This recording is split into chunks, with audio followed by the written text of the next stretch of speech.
Эрдэнэ төгс сайенс шоу хацтай шинжлэх ухааны туршилтаар нотолцоо. Өнөөдрийн туршилтанд хөнгөн цагаан скотч, мөн зарим нийш, дууссан асаагуурын шийднэн болон батарейн хэрэглэгдэнэ. Эхлээд асаагуур дотроос батарей болон шийдэнгийг гаргаж авъя. Бидэнд энэхүү төмөр болон энэхүү шин хэрэггүй учраас сайжлаад авна.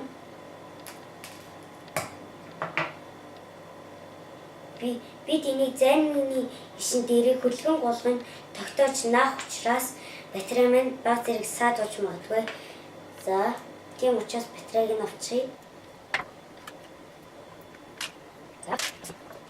Харин одоо энийг зарим ишин дээр тогтоно гэсэн шүү дээ. Тэгэхэд бол хөнгөн цагаан скотч ашиглана. Гэтэ хүүхдүүдээ би хөнгөн цагаан скотчийг 2 давхар зорилттой ашиглаж байгаа. Учир нь гэвэл хөнгөн цагаан скотч маань цахилгаан дамжуулдаг. Мөн зарим ишин дээр батарейныхаа үрийг тогтооход нэн тохиромжтой. За, зарим ишийг тавьж байгаад зарим ишнийхаа урттай ойр заахаар хайчилж авна. За, болчихлоо. Дахиад зарим ишнийхаа өргөнөөс бага зэрэг нэрийнхэн байхаар мөнлээд л хайчилж авна. За, ажиллаад авчихлаа. Харин одоо нэг хэсгийг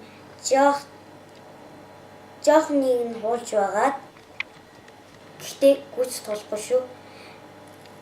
Батарейнуудынхаа энергийг дамжуулахын тулд дотор талд нь маш сайн нааж өгнө. За, гадна талд нь ч мөн адил маш сайн наа.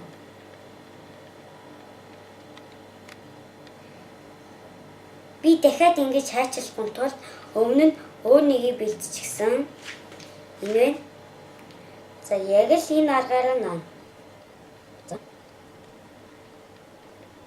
болчихлоо. Харин одоо энийг зарим ишин дээр наана гэсэн шүү дээ.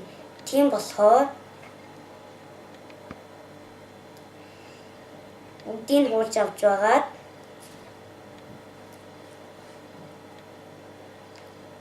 батарейны үрээ яг голлуулж тавина.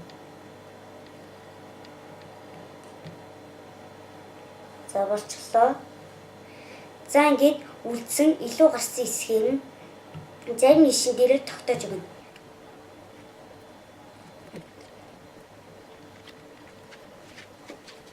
За, олчихлоо. Харин одоо хоёр талын илүү гарсан хэсгийг нь хойшоо нь углана. За, яагаад ингэж нугалж байгаа вэ гэхээр ингэснээр бидний батарейны энерги дэмжих юм аа. За, харин одоо энийг цэнэгтэй болгохын тулд дотор батарейнуудаа хийчихье. За, ингээд бидний цахилгааны үсгэр бэлэн боллоо. Харин одоо дамжуулагч байна. Дамжуулагч маань маш амархан. Ердөө зарим ишнээсээ аль талаас нь 1 см-аар урт байхаар хайчилж авна. Би мөн л адил өмнө бэлтчихсэн. Харин одоо энийг хайчилж авнаа. За, одоо бэлэн болчихлоо. Харин одоо зарим ишин дээр наахал үлдлээ. Одоо илүү гарсан хоёр хэсгийг мүүлээд л дотгошоогоо нь уулна. За, ингээд дамжуулагч маань бэлэн боллоо. Ямар амархан болохыг энэ харсан биз дээ. Одоо LED гэлээ дахиад холбъё. За, LED гэлээ зарим ишнийхаа яг голд нь байлуулж тавьж байгаад хоёр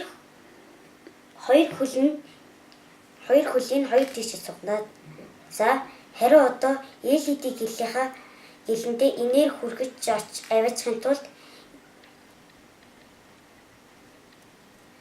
за, одоо хөнгөн цагаан цаас скотч наа. Гэтэ голд нь LED гэл маань багтах зай үлдээгээрээ.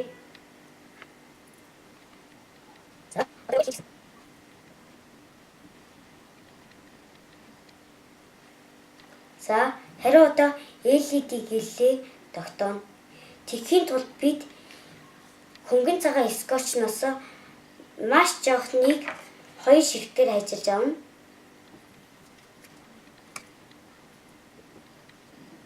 За. LED гэлээ байлуулж байгаад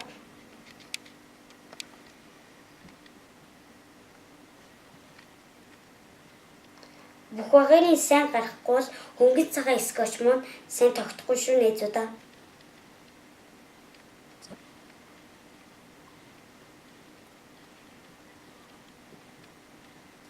За одоо ингээд бидний энгийн их юм бэлэн боллоо. Одоо харин асааж үзье. За.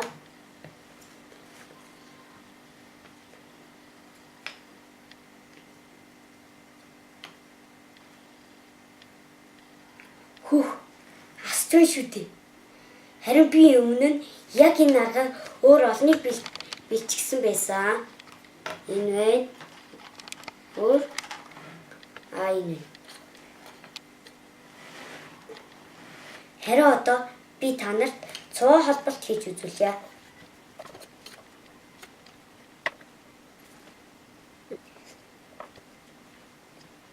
Хүүх, бас л асч байна. Хүүхдүүдээ яагаад миний энэ хийсэн холболтыг цуваа холболт гэж нэрсэн бэ гэхээр бүгдээр яг ингэж сувж байсан болохоор тэр. Харин одоо зэрэгцээ холболт хийж үзүүлье. За.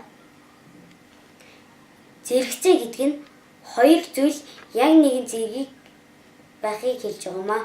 За. Хүүхдүүдээ би энэ аргыг ашиглаад өөр зүйл хийсэн. Тийм ээ, синс. Би энэ чинь мотор байрлуулсан, харин энэ чинь батарейгаа байрлуулсан.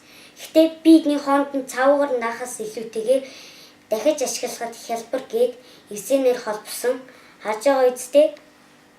За, харин одоо ажиллуулж үзцгээе.